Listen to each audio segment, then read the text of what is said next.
오늘 아침에 우리에게 주시는 하나님의 은혜의 말씀은 스가랴서 1장 1절에서 6절까지의 말씀입니다.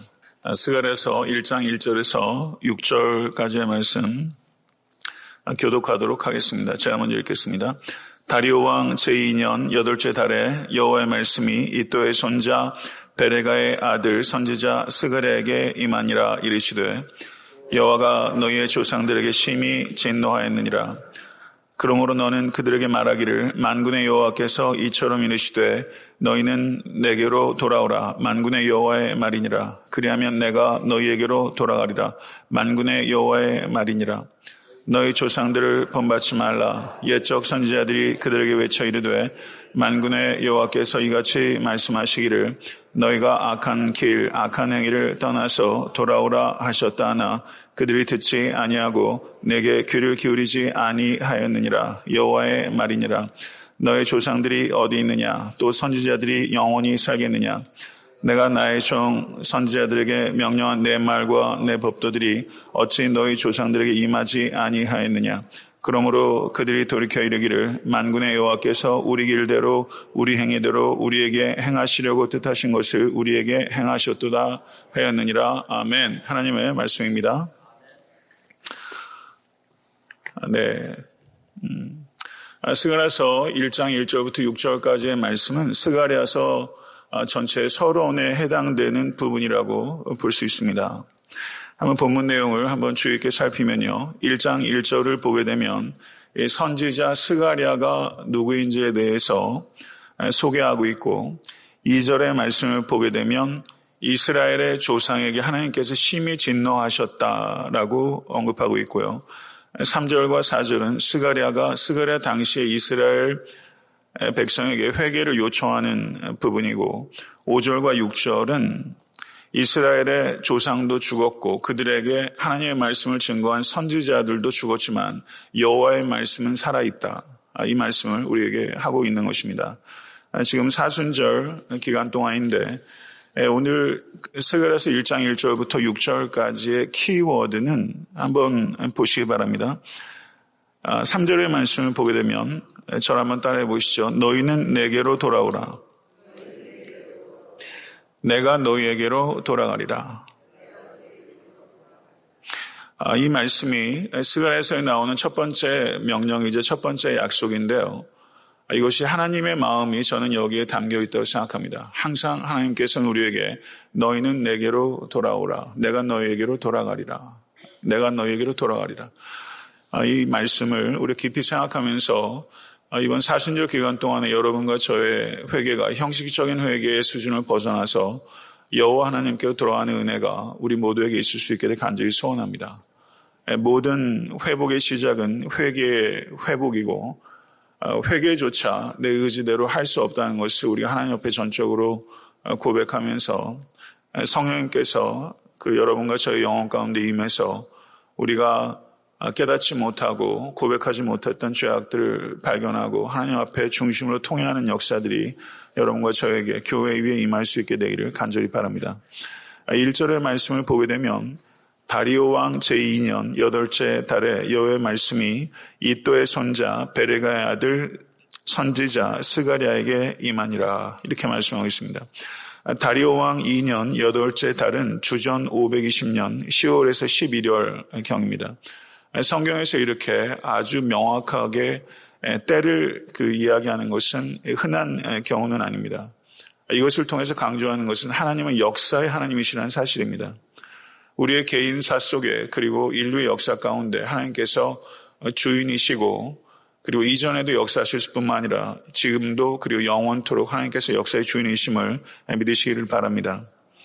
여기서 보게 되면 스가랴가 이또의 손자요 베레가의 아들이라고 언급하고 있는데요. 에스라서 5장 1절과 6절 14절을 보게 되면 모두 스가랴를 소개하고 있는데 아버지 베레가에 대한 언급은 두 곳에서 모두 빠져 있고 스가랴를 이또의 손자라고만 언급하고 있습니다. 왜 그렇게 소개를 했을까라고 봤을 때 아마도 그 스가랴에 붙인 이 베레가는 젊었을 때 요절했던 것으로 보이고 그리고 이 스가랴는 할아버지 이또의 양육을 받았을 가능성이 높기 때문에 베레가에 대한 언급들은 이 에스라서에서는 생략되었을 것이다. 그래서 이와 같은 것들을 통해서 우리가 스가랴의 가족력을 조금 우리가 어느 정도 이렇게 가늠해 볼 수 있는 것이다. 이렇게 저는 이해할 수 있다고 봅니다. 느헤미야 12장 4절을 보게 되면 이또에 대한 언급이 나오는데 이또는 스룹바벨과 함께 바벨론에서 되돌아온 제사장이었습니다. 그렇게 보면 이 스가랴는 예레미야와 에스겔과 마찬가지로 저들은 제사장이면서 동시에 선지자 역할을 했던 사람이죠. 그 스가랴는 아버지가 일찍 요절했을 가능성이 높고 그리고 제사장이면서 동시에 선지자로 하나님의 말씀의 통로로 이 선지자란 뜻은 입이란 뜻이 있습니다. 선지자는 하나님의 입의 역할을 하는 사람이죠. 근데 이 스가랴가 제가 스가랴서 서론에 말씀드렸던 것처럼 스가랴란 이름의 뜻이 여호와께서 기억하신다 이런 뜻입니다. 세례 요한의 아버지의 이름이 사가랴라고 번역되어 있는데요. 이 사가랴와 스가랴는 똑같은 그 말을 음역했는데 번역하면서 한쪽에서는 스가랴, 한쪽에서는 사가랴 이렇게 번역을 한 거예요. 그러니까 똑같은 이름입니다. 제카라야, 스가랴. 여호와께서 기억하신다. 그게 좋은 이름이죠. 그러면 이 스가랴라는 이름을 지을 때는 아마도 스가랴의 부모가 이 아들을 그 위해서 하나님께 기도했고 그리고 그 기도에 응답하셔서 스가랴를 이렇게 얻었을 수 있다. 그래서 하나님께서 기억하신 결과로 스가랴라는 아들을 얻었다. 그런 의미로 이름을 지었을 수 있습니다. 그렇지만 그것보다는 이 스가랴라고 이 부모가 이 스가랴 이름을 지으면서 하나님께서 이스라엘과 맺은 언약을 기억하시기를 간구하는 그 호소가 이 이름에 있었을 것이다. 그래서 포로기 이후에 이스라엘 백성들 사이에서 굉장히 대중적인 이름 가운데 하나가 이 스가랴였어요. 그래서 이 스가랴라고 이 부모가 아들의 이름을 지으면서 하나님, 언약의 하나님, 하나님의 언약을 기억하여 주시옵소서 이러한 간구와 호소가 이 이름 가운데 들어가 있는 것이죠. 저는 여러분들 자녀 이름들 가운데 그 바이블 네임 이렇게 짓는 경우들 더러 있으시고 저희 집 성우가 그 영어 이름이 네이튼인데요. 혹시 자녀들 이름 가운데 스가랴라는 이름으로 혹시 이름을 지으신 분이 혹시 계신지는 모르겠습니다만은 성도 여러분, 오늘 여러분과 저의 기도가 하나님 내 아들과 딸을 기억하여 주시옵소서 이런 기도가 있을 수 있게 되기를 바랍니다. 아마 이 자리에 계신 그 많은 분들께서 자녀들을 위한 기도, 특별히 영적인 회복을 위한 기도를 하시는 스가랴의 이름을 기억하시면서 하나님 우리 내 아들을 내 딸을 기억해 주시옵소서. 우리 가정을 기억해 주시옵소서. 사실 그렇게 기도하면 다 된 거죠. 나머지는 다 부언이죠. 하나님께서 기억하여 주시옵소서. 이 하나님께서 자카르 기억하신다, 권념하신다. 노아가 방주 안에 들어갔을 때 밀폐된 공간 안에 들어가 있습니다. 그런데 하나님께서 노아를 권념하셨다. 그러니까 하나님께서 하나님께 God remembered Noah 이렇게 표현하고 있습니다. 거기 그 단어는 자카르라는 단어인데요. 하나님께서 노아를 기억하신 것처럼 하나님께서 지금 이 자리에 계신 한 분 한 분을 기억하시고 여러분의 자녀들을 기억하신다는 것을 기억하실 수 있길 간절히 바랍니다. 신앙은 이것을 기억하는 힘이에요. 근데 우리가 하루를 살면서도 하나님께서 나를 기억하신다는 사실을 세상의 그 큰 파도 앞에서 얼마나 잊어버릴 때가 많은지 몰라요. 이것을 기억하는 기억을 회복시키시는 여러분과 제가 될 수 있게 되기를 간절히 바랍니다. 이 스가랴의 사역은 이 스가랴의 이름과 매우 부합해요. 스가랴 선지자는 이스라엘 백성들에게 하나님께서 맺은 언약을 기억하라. 하나님께서는 그 언약을 지키시는 하나님이시다라고 이스라엘 백성들을 격려하는 동시에 옛적 선지자들에게 주었던 하나님의 메시지를 기억하고 그 말씀에 순종하라고 요청하는 것이죠. 그래서 이 스가랴 선지자의 사역의 핵심은 격려요, 하나는 권면인 것입니다. 2절의 말씀을 보시기 바랍니다. 2절의 말씀을 보시게 되면 나 여호와가 너희 조상들에게 심히 진노하였느니라. 하나님은 진노의 하나님이심을 믿으시기를 바랍니다. 우리가 하나님을 사랑의 하나님으로만 지나치게 편향되게 이해하고 있는 것이 우리의 신앙의 무력함을 가져오는 중요한 이유입니다. 성경에 하나님의 진노에 대한 언급이 구약 성경에 약 580번 등장합니다. 하나님의 성품 가운데 가장 대표적인 성품 가운데 하나가 바로 하나님은 진노하시는 하나님이라는 거예요. 예수님께서는 요한복음 3장 36절에 아들을 믿는 자는 영생이 있고 아들을 순종치 아니하는 자는 영생을 보지 못하고 도리어 하나님의 진노가 그 위에 머물러 있느니라. wrath of God, 하나님의 진노에 대해서 예수께서 말씀하셨고, 사도 바울도 로마서에서 10번이나 하나님의 진노에 대해서 이야기를 했고, 그 외에 신약 성경 곳곳에 하나님의 진노에 대해서 이야기를 하고 있습니다. 그러니까 하나님의 진노는 구약에만 국한된 것이 아니라 신구약 공의 하나님의 진노에 대해서 대충 이야기하지 않고 하나님은 진노하신 하나님이라는 것을 명확하게 선포하고 있다는 사실입니다. 우리가 복음을 제시할 때 어디에서부터 시작되느냐? 그것은 우리의 문제에서부터 복음이 시작되는 게 아니에요. 하나님의 진노에서부터 우리는 복음을 이야기해야 돼요. 사도 바울은 복음을 제시하면서 로마서 1장 18절 이하로 하나님의 진노에 대해서 이야기를 합니다. 복음을 이야기할 땐 반드시 하나님의 진노에서부터 시작돼야 됩니다. 왜냐하면 구원은 우리의 문제로부터 해결받는 게 구원이 아니라 하나님의 진노로부터 자유케 되는 것이 복음이기 때문입니다. 그래서 여러분과 저의 문제는 자식 문제도 있고 질병의 문제도 있고 경제 문제도 있고 사회 정치의 문제도 있고, 그리고 엊그저께도 그 플로리다에서 총기 사고가 났는데 자녀를 키우는 부모 입장에서는 참 걱정이 많으실 거예요. 애틀란타로 일어나지 말라는 법이 없을 것 같아요. 정말 두렵고 떨리는 이 시대고, 또 무서운 것은 그와 같은 일들이 빈번하다 보니까 내일이 아닌 것처럼 생각하는 것이 또한 우리에게 무서움으로 다가오는 것 같습니다. 성도 여러분, 우리가 하나님의 진노에 대해서 깊이 생각해야 됩니다. 교회의 의무는 이 교회당을 사람으로 채우는 것이 아닙니다. 하나님의 진노로부터 사람들이 벗어날 수 있도록 이 구원의 복음을 제시하는 거예요. 이것이 교회의 사명인 것을 믿으시기를 바랍니다. 존 모레이라는 신학자가 하나님의 진노에 대해서 이렇게 정의했어요. 하나님의 거룩과 하나님의 존재에 한거하는 것에 대한 하나님의 거룩한 반격이다. 이렇게 표현했어요. 신학적으로 아름답게 표현한 것이다. 저는 그렇게 이해가 됩니다.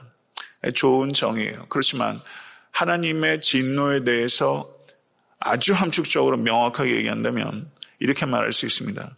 저를 한번 따라하시죠. 하나님의 진노는 죄에 대한 거룩하신 하나님의 혐오다. 하나님의 진노는 죄에 대한 거룩하신 하나님의 혐오예요. 그렇기 때문에 하나님의 진노는 하나님의 거룩의 일부요, 하나님의 영광의 일부입니다. 죄에 대해서 혐오하지 않는 하나님을 우리가 어찌 신뢰할 수 있겠습니까? 진노하신 하나님을 성도 여러분 찬양하실 수 있기를 바랍니다.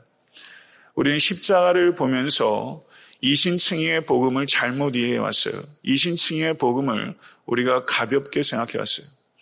십자가는 하나님의 사랑만 얘기하는 것이 아니라 하나님의 진노에 대해서 이야기하고 있습니다. 그의 독생자를 죽이실 만큼 하나님은 죄에 대해서 혐오하신다는 것을 우리는 십자가를 통해서 봐야 됩니다. 십자가를 우리가 감상적으로만 바라보는 것, 이것은 십자가에 모욕을 가하는 거예요. 우리는 십자가를 감상적으로 볼 것이 아니라 이 십자가를 통해서 하나님의 진노가 얼마나 무서운지, 죄에 대한 하나님의 진노가 얼마나 무서운지, 그리고 죄인에 대한 하나님의 사랑이 얼마나 큰지, 이 두 가지를 우리는 봐야 되는 것입니다. 이 십자가는 하나님이 누구신지를 나타낼 뿐만 아니라 인간이 누구인지를 나타내는 거예요. 인간이 얼마나 죄된 존재인지, 인간이 얼마나 귀한 존재인지, 이 두 가지를 십자가는 공히 동시에 계시하는 것입니다. 성도 여러분, 여러분과 저는 참 죄된 존재입니다. 그리고 참 귀한 존재입니다. 하나님의 진노의 크기를 이해하는 만큼 우리는 하나님의 사랑의 크기를 이해할 수 있어요. 여러분과 제가 하나님의 사랑을 감성적으로 이해하는 측면이 분명히 많이 있어요. 그 이유는 하나님의 진노에 대한 묵상이 매우 천박하기 때문입니다. 하나님의 죄에 대해서 얼마나 혐오하신지를 깊이 깨닫고 여러분과 저는 죄에 대한 혐오를 가져야 합니다. 우리는 죄된 분노는 버려야 되지만 거룩한 분노는 가져야 합니다. 죄에 대해서 맹렬하게 분노할 수 있는 여러분과 제가 될 수 있기를 간절히 바라고, 그리고 죄를 떠나실 수 있는 여러분과 제가 될 수 있기를 간절히 바랍니다. 3절과 4절을 보게 되면 회개를 요청하고 있는데요. 3절과 4절 다시 한번 같이 한번 읽어보도록 하겠습니다. 그러므로 너는 그들에게 말하기를 만군의 여호와께서 이처럼 이르시되 너희는 내게로 돌아오라. 만군의 여호와의 말이니라. 그리하면 내가 너희에게로 돌아가리라. 만군의 여호와의 말이니라. 너희 조상들을 본받지 말라. 옛적 선지자들이 그들에게 외쳐 이르되 만군의 여호와께서 이같이 말씀하시기를 너희가 악한 길 악한 길을 떠나서 돌아오라 하셨다나 그들이 듣지 아니하고 내게 귀를 기울이지 아니하였느니라. 여호와의 말이니라. 아멘. 여기에서 보게 되면요, 아까 말씀드린 대로 이 스가랴서 1장 1절부터 6절까지의 핵심은 너희는 내게로 돌아오라. 내가 너희에게로 돌아가리라. 믿으십니까? 저는 여기에서 하나님께서 우리에게 얼마나 돌아오고 싶어 하시는지 하나님의 마음을 여러분과 제가 깨달을 수 있게 되길 바랍니다. 여기에서 보게 되면 또 하나 중요하게 강조되는 것이 만군의 여호와의 말이니라. 3절의 말입니다. 그리고 3절 뒤에도 만군의 여호와의 말이니라. 그렇죠? 그리고 4절을 보세요. 4절 제일 뒤에 거기는 여호와의 말이니라. 만군의 여호와의 말이니라라고 말하고 있지 않지만 여호와의 말이니라 이렇게 말하고 있죠. 보고 계십니까? 6절을 보게 돼도 내가 나의 종 선지자들에게 명령한 내 말과 내 법도들이라고 말하면서 하나님의 말에 대한 이야기가 계속 반복되고 있는 것이 명확하게 보이시죠. 여호와의 말이니라, 만군의 여호와의 말이니라. 여기에서 만군의 여호와란 말이 구약 성경 전체에 249번이 등장합니다. 만군의 여호와란 말은 하나님께서 모든 군대의 지휘자라는 뜻이에요. 모든 군대의 사령관이라는 뜻입니다. 그런데 스가랴서에 만군의 여호와라는 표현이 구약 성경 전체에 몇 번 나온다고요? 249번. 그런데 스가랴서에 만군의 여호와라는 표현이 46번 나옵니다. 학개서에 14번 나옵니다. 말라기서에 24번 등장합니다. 거의 100번에 가까울 정도로 만군의 여호와가 구약 성경 39번에 전체 249번 등장하는데 구약 성경 제일 마지막에 포로기 이후의 예언서에 소예언서에 무려 100번 가까이 하나님께서 만군의 여호와라고 선언하고 있어요. 여기에는 중요한 의도가 있는 것이죠.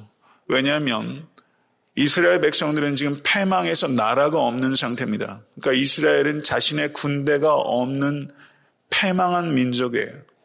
그들을 향해서 특별히 성경은 하나님께서는 여호와는 만군의 여호와다. 모든 군대의 하나님이시다라고 선언하고 있는 것이죠. 성도 여러분, 우리는 대한민국이라는 조국이 있어요. 그 대한민국 군대도 있어요. 대한민국 군대의 군사력도 만만치 않은 군사력입니다. 방위비가 얼마나 들어가요. 그렇지만 정말 우리의 군대는 대한민국 군대가 아니라 여호와 하나님께서 만군의 여호와시라는 것을 여러분과 제가 진실로 믿을 수 있게 간절히 축원합니다. 오늘 하루를 살아가면서도 우리가 두려움에 사로잡힐 때가 있어요. 사역을 하면서도 두려울 때가 있고 늘 하던 일들도 어떨 때는 두려움이 몰려올 때가 참 많이 있을 거예요. 그때마다 하나님께서 만군의 여호와 하나님, 군대가 없는 이스라엘 백성들을 향해서 만군의 여호와라는 표현을 100번 가까이 쏟아낸 이 학개와 스가랴와 이 말라기에 담긴 이 하나님의 마음, 나는 만군의 여호와다. 너희의 군대는 나 여호와 하나님 자신이다. 이것을 지금 우리에게 이야기를 하고 있는데요. 이것을 기억하시는 여러분과 제가 될 수 있게 되기를 간절히 바랍니다. 여호와의 말이니라. 만군의 여호와의 말이니라. 만군의 여호와의 말이니라. 이렇게 말씀하고 있습니다. 이스라엘 백성들은 옛적 선지자의 말을 듣지 않았어요. 여기서 옛적 선지자는 구체적으로는 이사야, 에스겔, 예레미야 등을 이야기한다고 볼 수 있습니다. 이사야서 45장 22절을 보게 되면 땅끝의 모든 끝이요 내게로 돌이켜 구원을 받으라.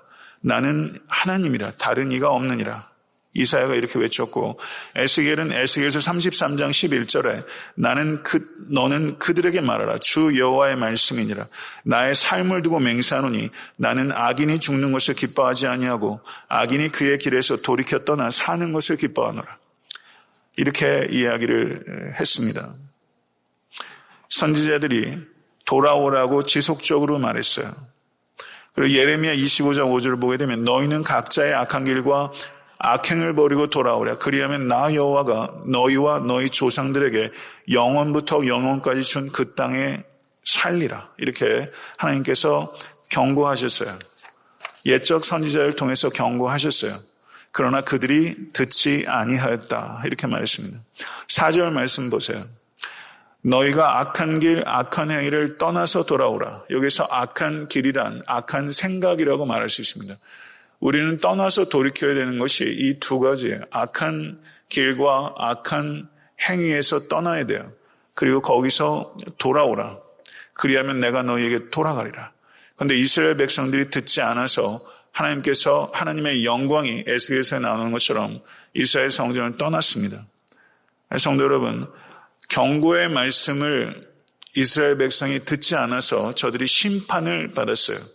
그리고 경고의 말씀이 들릴 때 회개하지 못하고 심판받고 나서야 회개했어요. 이것이 이스라엘 백성들의 조상이 한 일입니다. 이제 계신 여러분과 저도 하나님의 경고의 말씀이 들릴 때 돌이키십시오.